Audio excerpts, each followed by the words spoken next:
All praise is due to Allah, the Lord, Governor, Cherisher, Sustainer, Ruler of the world. I like to give honors to all true and divine prophets, Jesus, Muhammad, Buddha, Confucius, to Ali. I like to give honors to the Grand Staff, Supreme Staff, the Grand Staff being the red flag, the five-pointed green star in the center representing the five divine principles of love, truth, peace, freedom, and justice. The Star Spangled Banner being the entity that covers us in our unconscious states. I like to give honors to all Moors here, there, and everywhere. Islam. All praise due to Allah. I like to wish all of Muslims out there happy holy day. And in the spirit of love, truth, peace, freedom, and justice, just want to put a few things out there on the ethos. This is your brother in Islam, Sheikh El Laville. And I feel that it's time to, well, Allah has guided me to bring forth a message to people to share with them some of the things that we do here at home office. Because frankly, it's more to the lifestyle than just wearing a beard and saying Islam and peace. There is work involved. There is work that is entailed, which is part of the reason why the Prophet mentioned that we should get a good education. I believe the term is good European education, which would give you access to understanding and having knowledge of how your foe has been moving against you. Because we understand that the soldier without a foe never knows his strength, and thought must be developed by the exercise of strength. That being said, I had a few things I wanted to share with the people out there. One thing I wanted to share is we have a new member orientation package. I want to read a few things from this, and just want to show everybody that so you get a chance to see what it looks like.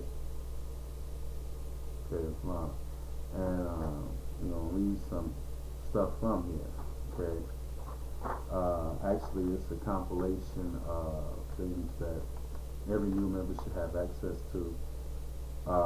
There's some selected, there's a greeting to each new member, divine constitution dialogues, selected lessons from the Circle 7 Koran, a breakdown of the Circle 7 Koran, an affidavit of resolution to restore original authority, our dollars and cents, nickname, and the Moorish Temple of America. Those are some speeches we're going to read tonight. But first, we're going to get into this letter. I'm going to read this letter first. All praise is due to Allah, the Lord of the worlds. Honors to all true and divine prophets, Jesus, Muhammad, Buddha, Confucius, to Ali. Honors to the Grand Staff and the Supreme Staff. Honors to the Adjunct Chamber and all sheikhs, heads of all temples, etc. Honors to all ills and bays and alis, etc. Islam, new member. You're sure to have many questions about your nationality, Moorish America. The Moorish Science Temple of America, document number 10105905, our authority, filed for the record August 1st, 1928 at 2:52 p.m., book 521, page 579, affidavit of organization, religious corporation, and the birthright for the Moorish Americans, etc. For clarification purposes, we must state that nationality is free not only here, but all over the world to proclaim your nationality. So to remove the confusion of division, our focus will be directed on dialogue that is solution-based with regards to economic security. For now, we can see the wisdom of Act 4 of the additional laws for the Moorish Americans.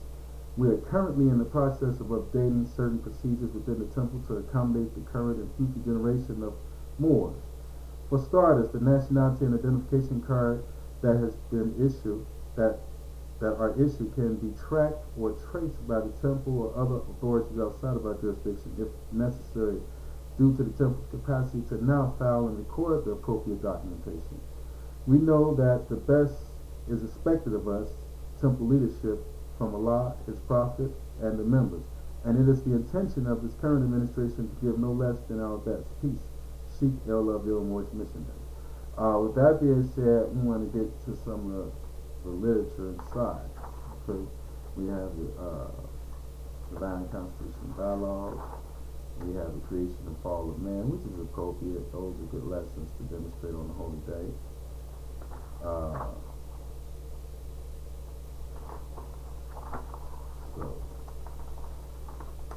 What I want to do is I want to demonstrate from. See, we have the first 3 chapters in here, if I'm not mistaken. So in honor of lesson, holy day lesson. Yeah, we're gonna get some weightage in there, folks. That's usually at the meeting of the Moorish Temple of America, we have a reading of the Divine Constitution and Bylaws. So let me go ahead and look through that real quick.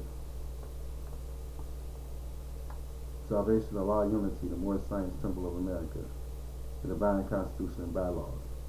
Act 1. The Grand Sheikh and the Chairman of the Moorish Temple of America is empowered to make law and enforce laws with the assistance of the Prophet and the Grand Body of the Moorish Temple of America. The Assistant Grand Sheikh is to assist the Grand Sheikh in all affairs if he lives according to love, truth, peace, freedom, and justice, and is known before the members of the Moorish Temple of America. Act 2. All meetings are to be opened and closed promptly according to the Circle 7 and love, truth, peace, freedom, and justice. Friday is our holy day of rest because on a Friday the first man was formed in flesh, and on a Friday the first man departed out of flesh and ascended into his Father God Allah. For that cause, Friday is the holy day for all Muslims all over the world. Act 3. Love, truth, peace, freedom, and justice must be proclaimed and practiced by all members of the Moorish Temple of America. No member is to put in danger or accuse falsely his brother or sister on any occasion at all that may harm his brother or sister, because Allah is love. Act 4. All members must preserve these holy and divine laws, and all members must obey the laws of the government, because by being a Moorish American, you are part and parcel of the government and must live a life accordingly. Act 5. This organization of the Moorish Temple of America is not to cause any confusion or to overthrow the laws and constitution of the said government, but to obey hereby. Act 6. With us, all members must proclaim their nationality, and we are teaching our people their nationality and their divine creed, that they may know that they are part and parcel of this said government, and know that they are not Negroes, colored folks, black people, or Ethiopians, because these names were given to slaves by slaveholders in 1779 and lasted until 1865 during the time of slavery. But this is a new era of time now, and all men now must proclaim their free national names to be recognized by the government in which they live and the nations of the earth. This is the reason why Allah, the great God of the universe, ordained Noble Ali, the prophet, to redeem his people from their sinful ways. The Moorish Americans are the descendants of the ancient Moabites, whom inhabited the northwestern and southwestern shores of Africa. Act 7. All members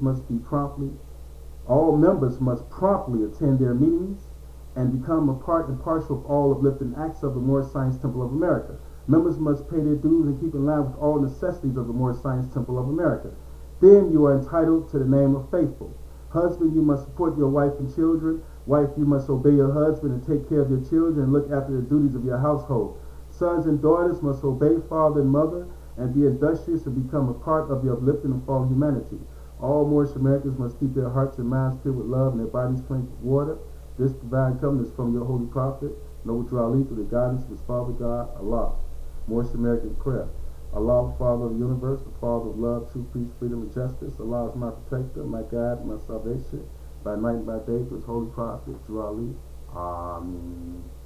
Now, this is a lesson I think we all need to read and read again. And again and again. I'm going to rip through this real quick. Islam. Chapter 3, Elihu's Lessons, the Unity of Life. Again, Elihu met his pupils in the sacred grove and said, No man lives unto himself, for every living thing is bound by cords to every other living thing. Blessed are the pure in heart, for they will love and not demand love in return. They will not do unto other men what they would not have done other men do unto them. There are two selves, the higher and the lower self. The higher self is human spirit clothed in soul, made in the form of Allah. The lower self, the carnal self, the body of desires, is a reflection of the higher self distorted by the murky ethers of the flesh. The lower self is an illusion and will pass away. The higher self is Allah in man and will not pass away. The higher self is the embodiment of truth, and lower self is truth reversed, and so is falsehood manifest. The higher self is justice, mercy, love, and right. The lower self is what the higher self is not. The lower self breeds hatred, slander, lewdness, murder, theft, and everything that harms. The higher self is the mother of virtues and the harmonies of life. The lower self is rich in promises, but poor in blessedness and peace. It offers pleasure, joy, and satisfying gain, but gives unrest, misery, and death. It gives men apples that are lovely to the eye and pleasant to the smell. Their core are full of bitterness and gall. If you would ask me what to study, I would say yourselves. When you have well studied them, and then would ask me what to study next, I would reply, yourselves. He who knows well his Lord self knows the illusions of the world, knows of the things that pass away. And he who knows his higher self knows Allah, knows well the things that cannot pass away. Thrice blessed is the man who has made purity and love his very own. He has been ransomed from the perils of the Lord self, and is himself his higher self. Men seek salvation from evil they deem a living monster of the netherworld, and they have gods that are but demons in disguise, all powerful yet full of jealousy and hate and lust, whose favors must be bought with costly sacrifice of fruits, and of the lives of birds and animals and humankind. And yet these gods possess no ears to hear, no eyes to see, no heart to sympathize, no power to save. This evil is a myth. These gods are made of air, clothed with shadows of a thought. The only devil from which man must be redeemed is self, the Lord self. If man would find his devil, he must look within. His name is self. If man would find his Savior, he must look within. And when the demon self has been dethroned, the Savior love will be exalted to the throne of power. The David of light is purity, who slays the strong Goliath of the dark, and seats the Savior love upon the throne. Islam. Now, I want to go into some of the speeches of the Prophet to set the tone for kind of what I want to briefly go over. Because really, everything that needs to be said has already been said. What we're doing is we're just regurgitating information that's already out here. There's nothing new under the sun, as the saying goes, right? So we just have to be diligent in our study, research, and investigation to get the most out of what we study. Islam.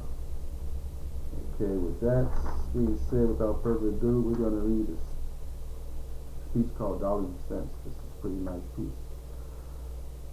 Here we go. Our dollars and cents. The doctrine of economic security is by no means as widespread and intensive among Americans of our group as the circumstances demand, and the more written said of the subject, the better. We need to more earnestly urge conscientious support of the businessmen and women of our group in their chosen fields of endeavor. The greater the success of their business enterprises, the more open gates of opportunity there will be for our youth of today and tomorrow. Think on this fact. We need to urge that our businessmen and women build on the principle of service. We need to urge greater cooperation among them to render courteous, honest, and efficient service to the buying public. They should not expect any support and patronage merely on the grounds that they are racemen and women in the business, but for the reasons that the service and the quality of their goods and products they sell are equal in value to the service and merchandise offered to the buying public by any other business people. There should be maintained a cooperative spirit among our businessmen and women to keep our business places as clean and sanitary as any similar places in any other section of the city. Citizens of our group should cultivate a sound vision when it comes to the necessity of buying professional service, merchandise, provisions, etc. We should look beyond the direct result and object for which we invest our money. We should lose sight of the mere fact that we receive a dollar's worth for a dollar spent. We should keep firmly in mind the necessity of keeping each dollar spent as much as possible within the spheres of our own activities, where they will create further openings of business enterprises and wider Opportunities for the men and women of our group to procure soundly remunerative employment. Forward must be the watchword of the seller and the buyer alike. We make the money and we spend the cash. Let us sincerely cooperate with one another. Our plight will change when we change ourselves. Words of the Holy Prophet. Here's some more words of the Prophet. Nicknames. When the forefathers of the Moorish Americans were first brought to this nation, they had a nationality and a name. But in order to separate them from the achievements of their fathers, a name was given them which had no connection whatever with the founders of civilization. They were nicknamed Negroes. Today in this nation, there are no such things as Negroes in the sense that they are called. Just why so many of the intelligent Americans will continue to cling to this nickname is hard to understand. If you look in some dictionaries, you will see that the word Negro means a sly person, a coon. If this is not an insult to the illustrious history of a nation, there can never be one given. Just as they have saddled on the Moorish Americans the name Negro, they have also given him a religion that was made to enslave him and stop his progress. It is the duty of every man who lives to redeem the name of his forefathers and not be herded into a mass of weaklings. Stop referring to yourself as Negro, colored, and black, for you are neither. If you are men, American citizens, speak up for yourselves, or it would never be done. As long as you wear the clothes of another, or live in the house of another, or depend on another in any manner, you are truly a slave to them. If you would be free, indeed, you must seek the truth. You must know the truth of your nationality and the name of your people. You must not be a coward and deny yourself the personal rights that belong to every man. Islam. That being said, that's part of the reason why we move in the spirit of producing business and setting up creative endeavors. Some of the work that Home Office has produced is among the following. This is a proclamation of nationality. Check it out. You'll see that it's been recorded already, which means it's already been acceptable. Well, this one hasn't been recorded, but we have the recorded version. And this is the page. This is what it looks like. And basically, it's the same as the nationality card. Only thing the difference is it's written out where it could be spelled out and up to date and recorded up to date in real time. Okay. That's part of what Moorish Law Services do. We also have another entity, the Moorish Department of Land and Property Acquisition. Here's some paperwork. So you get a chance to see some of the work that we do here at Home Office. Here's some more paperwork. So you get that, look at that.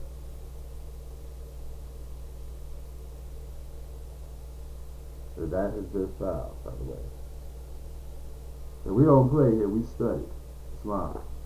So the Prophet had a saying, it went like this. It says, go to those who know the law, City Hall, and they will render you a favorable reply. You have to know where to go, what to do to get a remedy. Oh, and last but not least, here's a book. Check that out. Look at that caption. See, rather than fight against my own brothers and sisters, I'd rather take the fight to someone else. Okay, now look, this is a book. Check that out. Okay. Okay. So, this is some of the works that we're doing here in Moorish Mecca Home Office. We don't advocate chest stomping or compete with one. I mean, competition is good in the sense that we all can always improve. There's always room for improvement. We can always do better. So if there's a competition, and that's the purpose for the competition, no more, no less. because we are all ultimately guided by Allah. He's the great God of the universe. He's the God of the destiny of this movement and the God and the destiny of this world. So we're just playing our part. And with that being said, family, we're going to be in some peace. More smack peace.